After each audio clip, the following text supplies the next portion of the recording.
Hello guys, today is a very important topic which I think to share with you peoples. This is about the retina. जैसे कि हम जानते हैं retina is the most inner layer of the high, और ये वही layer है जो कि central nervous system, specially the central nervous system का जो पार्ट है डाइंसेफेलॉन, वहाँ से हमारे पास अराइज होता है। और इसका मेन काम क्या है कि जो विजुअल इंफॉर्मेशन वो कलेक्ट करता है उसकी फैसेज है थ्रू द नर्वस सिस्टम, और रेटिना ही वही लेयर है जो कि ये सारे जो light coming from the outside and the form of image, और जब वो उस पर फॉल करती तो उन सिग्नल्स को लेना, उसको लेना, देन उसके बाद उसको ट्रांसफ़र करना to the CNS for further investigations.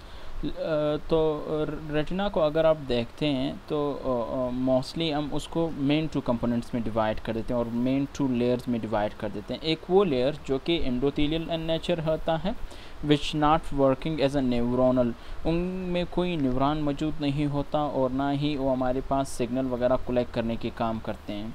और बाकी पार्ट जो है वो हमारे पास न्यूरोनल पार्ट है, जो कि लाइट्स को जब लाइट उन पे पड़ती है तो उन सिग्नल्स को रिकग्नाइज भी कर पाती है, और उसके बाद उनको एक जो लाइट क्योंकि हम जानते हैं कि इट्स इलेक्ट्रोमैग्नेटिक वेव, ये इलेक्ट्रोमैग्नेटिक वेव्स वो उसे अंडरस्टैंड कर लेती हैं, फिर उसको एक इलेक्ट्रिकल इम्पल्स के शक्ल में सेंट्रल नर्वस सिस्टम तक पहुंचाती है in the form of action potential. वो लेयर जो रेटिना का है वो हमारे पास न्यूरोनल लेयर ऑफ रेटिना कहलाता है। तो अब हम लेयर्स देखेंगे, आप रेटिना की लेयर्स कितनी है, फिर उसके बाद न्यूरोनल ऑर्गेनाइजेशन और specially the type of neuronal sales which is present in the retina, वो भी हम देखेंगे।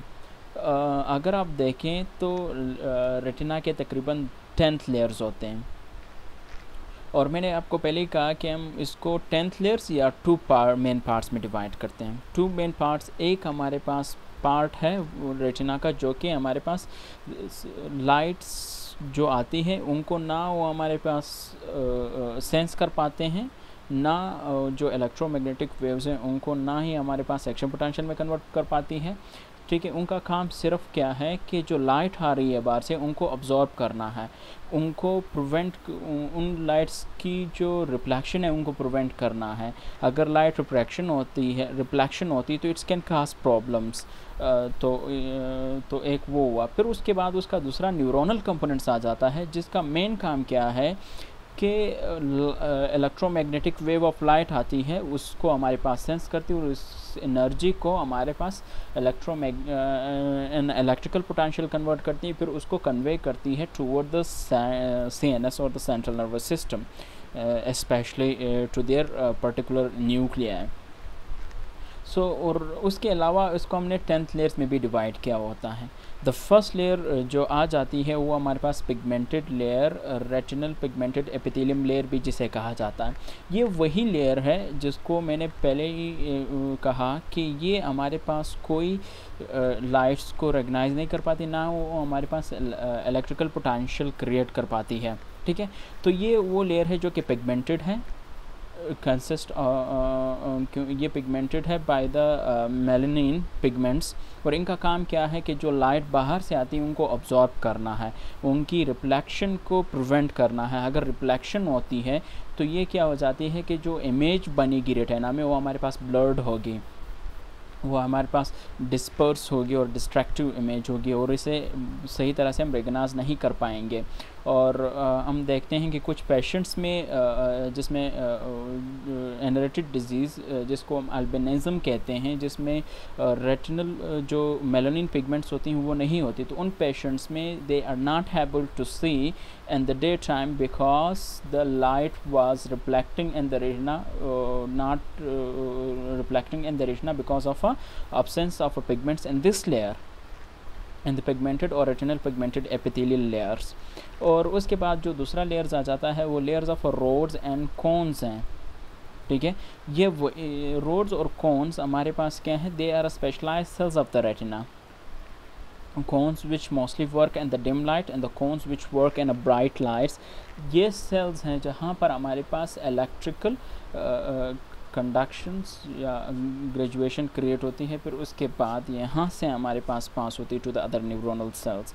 सो मेन ये हमारे पास, आप इसको फोटो रिसेप्टर भी कह सकते हैं ऑफ द रेटिना। क्यों? क्योंकि ये वही रिसेप्टर है जो कि इलेक्ट्रोमैग्नेटिक वेव्स को क्या करती है, ट्रांसड्यूस करती है एंड थ्रू द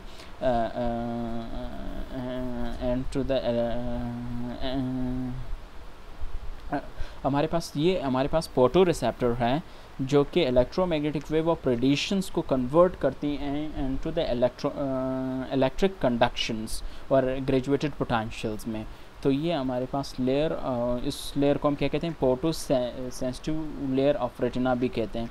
फिर उसके बाद outer limiting layers limiting membrane आ जाता है। Then we have the outer nuclear layer containing the cell bodies of the rods and cone. फिर उसके बाद आउटर प्लेक्सिफॉर्म लेयर आ जाता है। फिर उसके बाद inner nuclear layer, inner plexiform layer, ganglionic layer, layer of the optic nerve fibers and the inner limiting membrane. अभी हम पिक्चर्स में ये सारी की सारी लेयर्स देख लेंगे कि which layers is present where and what it have. जिस तरह के मैंने पहले कहा कि आउटर लेयर जो है, और हमने रेटिना की जो मोस्ट इनर पोर्शन है वो हमारे पास टूवर्ड द आई होती है, टूवर्ड द विट्रस फ्लूइड होती हैं, जबकि हमारे पास आउटर पोर्शन जो होती है वो इन कम्युनिकेशन होती है with other layers of the I balls. Specially यहाँ पे हमारे पास कोराइड आ जाता है, फिर उसके बाद हमारे पास स्क्लेरा आ जाता है। तो पहला उसका जो लेयर है उसको हम पिगमेंटेड लेयर कहते हैं। The pigmented layer contain the pigment, specially the melanin. Main purpose of this pigment is to absorb the light which is coming from the outside and to the from the inside to the outside, और उस light की reflection को रोकना है। अगर reflection होती है तो it's can cause the blurred image. दूसरा हमारे पास तो ये आउटर लेयर है जिसको हम पिगमेंटेड लेयर भी कहते हैं ऑफ द रेटिना, और पिगमेंटेड रेटिनल एपिथेलियल लेयर भी कहते हैं। इसके बाकी फंक्शंस भी हैं, मगर मेन फंक्शन क्या है कि इसके पास मेलानिन पिगमेंट होता है which absorb the light preventing its reflection and also preventing the blurred image. फिर उसके बाद हमारे पास लेयर आ जाती है जिसको हम दूसरी लेयर आ जाती है, और ये दूसरी लेयर जो है जिसमें हमारे पास processes of the rods and cone cells होते हैं, या हमारे पास outer segments of the rods and cone cells होते हैं जो कि इन क्लोज एसोसिएशन होते हैं विद दिस पिगमेंटेड लेयर, यहाँ पर आप देख सकते हैं कि the rod cells have a rod shape और the cone cells have a cone like shape. ठीक है, तो यहाँ पर हमारे पास ये outer segments of rods and cones होता है, और यहाँ पर ही हमारे पास क्या होते हैं, पिगमेंट होते हैं जो कि लाइट एनर्जी को अब्जॉर्ब करने के बाद एक पोटेंशियल क्रिएट करते हैं जिसको हम ग्रेजुएटेड पोटेंशियल भी कहते हैं और इलेक्ट्रॉनिक कंडक्शंस भी कहते हैं। और ये पिगमेंट यहाँ पर हमारे पास कोन में अगर मौजूद है तो इसको हम रिडॉप्सिन कहते हैं। When they are presents in the rod they are called the rhodopsin, और when they are presents in the cones they are called the iodopsin. और ये सेगमेंट जो है इसको हम this layer which is in a close association with the pigment layer was known as the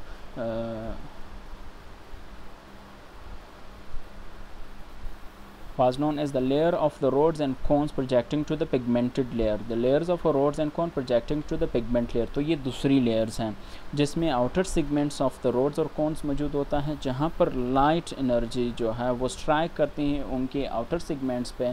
वहाँ पर हमारे पास रोडोप्सिन और आइडोप्सिन पिगमेंट मौजूद होते हैं जो कि इन लाइट्स एनर्जी की इन लाइट की पड़ने की वजह से टूट जाते हैं। They produce the graduated potentials और इलेक्ट्रिकल कंडक्शन। फिर उसके बाद हमारे पास एक और लेयर यहाँ पर आती है जो कि यहाँ पे शो नहीं की गई है, जिसको हम क्या कहते हैं, हमारे पास आउटर लिमिटिंग मेम्ब्रेन कहते हैं।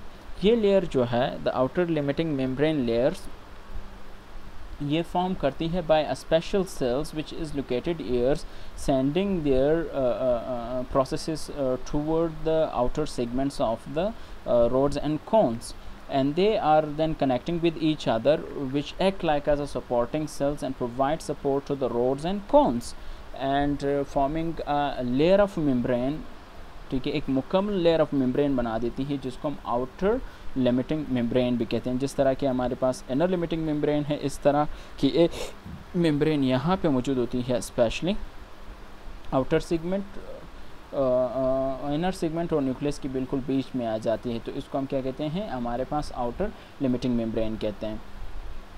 फिर उसके बाद the cell bodies of the rods and cones जो है एक और लेयर बनाती है जिसको हम आउटर न्यूक्लियर लेयर भी कहते हैं, we call them as outer nuclear layer.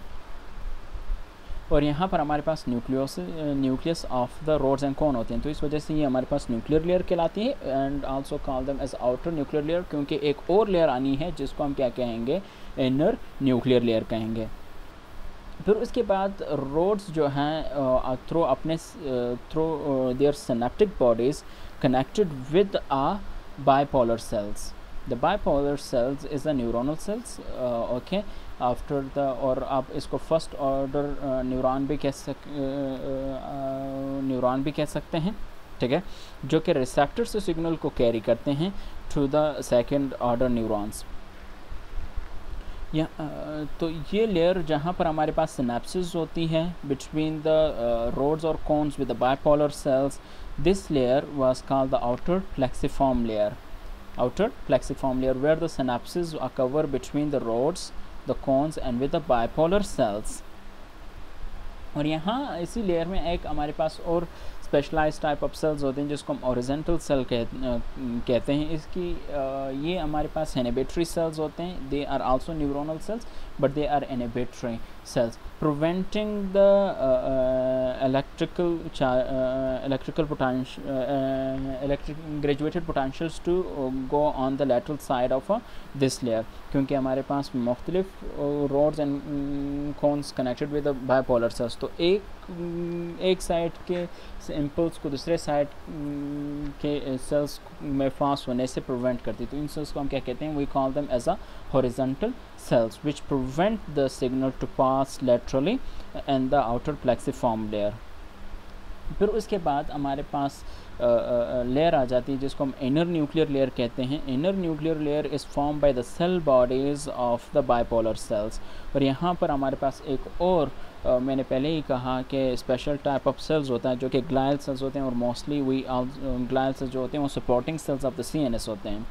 तो इनका काम क्या होता है कि रोड्स और कोन्स को सपोर्ट प्रोवाइड करना है, उनको अपनी ही जगह पे रखना है, ओके, और जो कि इनर लिमिटिंग मेम्ब्रेन बनाती है, इनर लिमिटिंग मेम्ब्रेन बनाती है। तो इन सेल्स को हम बाइपोलर सेल्स कहते हैं। और यहाँ पर हमारे पास न्यूक्लियस ऑफ मोलर सेल्स भी मौजूद है जो कि यहाँ पे दिखाई नहीं गए हैं, तो ठीक, which then form the inner nuclear layers. Then after the inner nuclear layers, the bipolar cell synaptic terminals जो हैं, it is then connected with with the dendrites through the synaptic connections with the ganglionic cells, and they form another layer which we call the inner plexiform layer, inner plexiform layers। और यहाँ पे हमारे पास दूसरा type of sales भी मौजूद होती है जिसको हम एमेक्राइन सेल कहेंगे। द एमेक्राइन सेल्स की फंक्शंस हम देखेंगे आगे स्लाइड्स में, तो ये भी हमारे पास इंपॉर्टेंट होते हैं, और इनका फंक्शन भी हमारे पास लिटिल बिट सेम होता है, just like the horizontal cells have, preventing the transformation of the signal laterally and the outer plexiform layer, and the same manner they also do the same function, but they are very large in number. Their number is the amacrine cells have many different types. Approximately its number reach to 30. After that, the inner plexiform layer, there is a layer of ganglionic cells जो कि signal लेती हैं from the first order neurons, and then they became as a second order neurons, और उनके sales bodies की जो collections है वो भी एक लेयर बनाती है जिसको हम गैंग्लियोनिक सेल लेयर कहते हैं। We call them as a ganglionic cell layers. फिर उसके बाद मैंने आपको पहले ही कहा कि यहाँ पर एक हमारे पास आउटर लिमिटिंग मेम्ब्रेन बनती है, तो इसी तरह एक आउटर लिमिटिंग मेम्ब्रेन बनती है which is also form by the processes of a special type of cells which is present and the inner nuclear layer called the Muller cells. इसको हम इनर लिमिटिंग मेम्ब्रेन कहेंगे। We call this layer as a inner limiting membranes. Light हमारे पास जब cornea से पास होती है, then through the people के बाद हमारे पास लेंस, फिर लेंस से हमारे होती हुई हमारे पास विट्रस बॉडी के बाद they pass through this layer of the retina. They pass through this layer of the retina in the respective waves. Firstly, it's passed through the inner limiting membrane.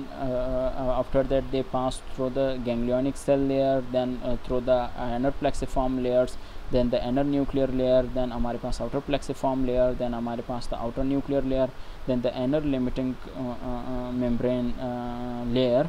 फिर उसके बाद हमारे पास पहुंचती है आउटर सेगमेंट्स ऑफ रोड्स और cons. वहाँ पर ये हमारे पास क्या करती है कि जो पिगमेंट होते हैं, फॉर एग्जांपल रेडोप्सिन और आइडोप्सिन, वो इन लाइट्स एनर्जीज को सेंस करके ब्रेक डाउन हो जाती है और एक पोटेंशियल क्रिएट कर देती है जिसको हम ग्रेजुएटेड पोटेंशियल्स कहते हैं.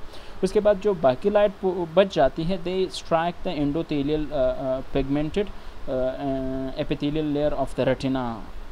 वो उन लाइट्स एनर्जीज को अब्जॉर्ब कर लेती हैं, उनकी रिफ्लेक्शन को प्रिवेंट कर देती है. तो ये है layers of the retina. Thank you.